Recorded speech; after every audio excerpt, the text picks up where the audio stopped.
La Inquisición. La Iglesia la inventó para salvar almas humanas, sin embargo acabó produciendo un sufrimiento humano inenarrable. La palabra Inquisición conlleva imágenes de tortura y crueldad. La tortura se utilizaba simplemente para sonsacar confesiones. Entre sus víctimas se incluyen Juana de Arco y Galileo. Pero ¿sabemos realmente qué sucedió y por qué? Básicamente, todo lo que se ha afirmado sobre la Inquisición es erróneo por defecto. Y es erróneo porque nunca hubo acceso a la realidad que se escondía detrás de la Inquisición. La Inquisición. Ciudad del Vaticano, octubre de 1998. En una petición de examen de conciencia sin precedentes, y en honor al año Jubileo 2000, el Papa Juan Pablo II convoca a un tribunal especial de historiadores y académicos para celebrar un simposio sobre lo que él mismo denominó una fase tormentosa en la historia de la Iglesia, que hoy en día se conoce como la Inquisición. Para ayudar al tribunal en su investigación, el Papa anuncia la apertura pública de los archivos secretos de la Inquisición, unos archivos que habían estado fuera del alcance de los académicos durante casi 200 años. El pontífice, de 79 años de edad, se enfrenta así a una de las cuestiones más cruciales en su trayectoria. ¿Debería la Iglesia Católica pedir disculpas por los pecados cometidos durante la Inquisición? El tema es un polvorín de controversia, incluso entre los historiadores. Yo creo firmemente que esta disculpa era innecesaria, porque la Iglesia no fue responsable de la mayoría de las persecuciones que hemos tenido en el pasado europeo.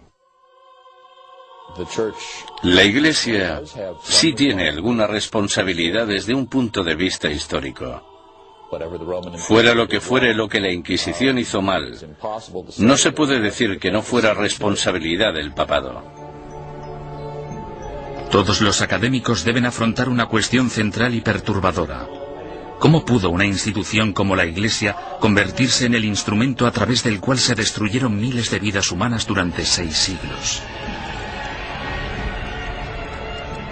La primera respuesta implica comprender que nunca hubo una única y todopoderosa Inquisición, sino más bien instituciones independientes en España, Portugal e Italia.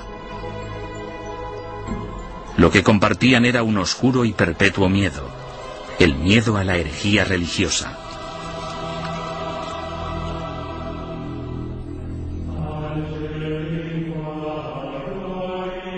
Año 1100 después de Cristo. El corazón de la Alta Edad Media. Una frágil alianza de reinos y provincias, conocida como el Sacro Imperio Romano, ocupa gran parte de lo que hoy conocemos como la Europa moderna.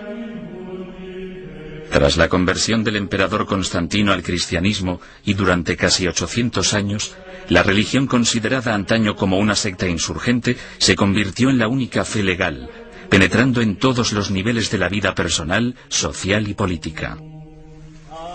El cristianismo latino europeo simbolizaba no solo la fuerza civilizadora en un mundo bárbaro, sino también la promesa de la salvación después de la muerte. El clero y los ciudadanos vivían temerosos del duro juicio de Dios. Con todo, seguía habiendo disidentes que se atrevían a desafiar la sagrada doctrina cristiana.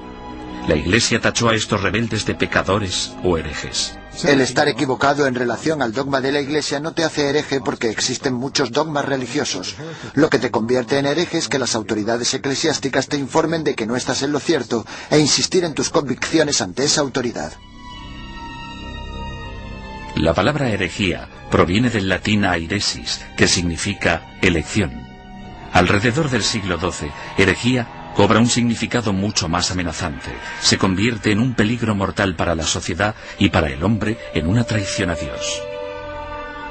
Según el derecho civil, los criminales acusados de traición serán castigados con la muerte y sus bienes serán confiscados. ¿Qué otro motivo es necesario para que aquellos que ofendieron a Jesús, Hijo del Señor, sean expulsados de la comunión cristiana y privados de sus bienes?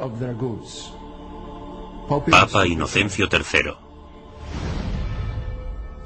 A pesar de la posición inamovible de la Iglesia en considerar esto un delito, los grupos de pensamiento libre siguieron emergiendo e insistiendo en interpretar a Dios a su manera. Entre dichos grupos se encontraban los valdenses, predicadores itinerantes que erraban por el sur de Francia y el norte de Italia, viviendo en apostólica pobreza. El atractivo de los valdenses parece que fue su visión de un cristianismo simplificado, de la habilidad de todos para predicar si se poseía la inspiración del Espíritu, sin importar si se era clérigo o no. La Iglesia insistía que cualquiera que quisiera dedicarse a la predicación pública debía ser acreditado por el obispo de su diócesis. Cuando los valdenses se negaron a dejar de predicar, el Papa Lucio III emitió un edicto, conocido como Bula Papal, que tachaba el movimiento de hereje y excomulgaba a todos sus seguidores. La herejía se contemplaba como una amenaza a la comunidad cristiana. Era algo que podía perturbar a la gente, y no solo perturbar, sino que podía enajenar a toda la sociedad de la fe. Por eso era tan importante luchar contra ella. Los valdenses fueron suaves en comparación con los herejes más radicales, los cátaros. Los cátaros veían su fe como la única verdadera y se mostraban completamente hostiles ante la iglesia establecida, a la que consideraban perniciosa. Los cátaros llamaban a sus sacerdotes perfecti o buenos cristianos. Comprometidos con una vida de estricta abstinencia, los sacerdotes no podían mentir, blasfemar, comer carne ni mantener relaciones sexuales. Acusaban a la iglesia organizada de abusar cada vez más de su poder clerical. La austeridad de los perfecti cátaros parecía, en comparación, sumamente atractiva. En ese sentido, era una vergüenza para la Iglesia que existiera un grupo capaz de vivir realmente de acuerdo con la fe de Cristo y sus apóstoles, mientras que los abogados y administradores de la Iglesia vivían como grandes príncipes. Alrededor del siglo XIII, Europa era un foco de herejía. Al sur de Francia floreció el catarismo. La tensión aumentó hasta que una conspiración cátara asesinó a un representante papal que predicaba en la región del Languedoc en el año 1208. Ultrajado, el Papa Inocencio III reclamó una nueva cruzada en contra de los herejes. Lo que hizo fue básicamente pedir a la nobleza del norte de Francia que se trasladara al sur del país y que convenciera a los nobles de la región, que no perseguían al movimiento cátaro, de que lo hicieran y que propiciaran las condiciones adecuadas para erradicar a los cátaros del mundo rural. El Papa denomina esta guerra santa contra sus semejantes cristianos la Cruzada Albigense, en honor a la catedral francesa de la ciudad de Albi. Las atrocidades que cometieron sus cruzados del norte se convirtieron en legendarias. Los perfecti cátaros, fácilmente identificables por sus atuendos negros, eran asesinados en el acto. Los perfecti no intentaron esconderse, en parte porque la muerte les liberaba de este terrible mundo material en el que el dios mezquino les había sumergido. Tenían una tímida tendencia al martirio. Sin embargo, tras años de matanzas, los astutos perfecti decidieron desprenderse de su atuendo distintivo y camuflarse gradualmente. A pesar del celibato, incluso empezaron a viajar con mujeres afirmando que eran sus esposas.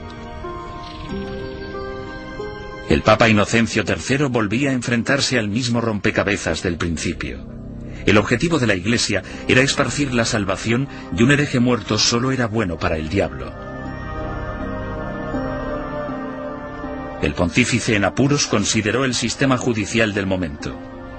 El procedimiento habitual, el acusatorio, forzaba a la parte injuriada a hacer una acusación pública. Si la parte acusadora no conseguía probar su caso, entonces ésta era castigada del mismo modo en que habrían castigado al acusado. Este proceso hacía que incluso los que tenían una queja real se mostraran reacios a presentar una acusación. Inocencio III se dio cuenta de que esas reglas no servirían para su objetivo a largo plazo. En el año 1215, el Papa congregó a todos los líderes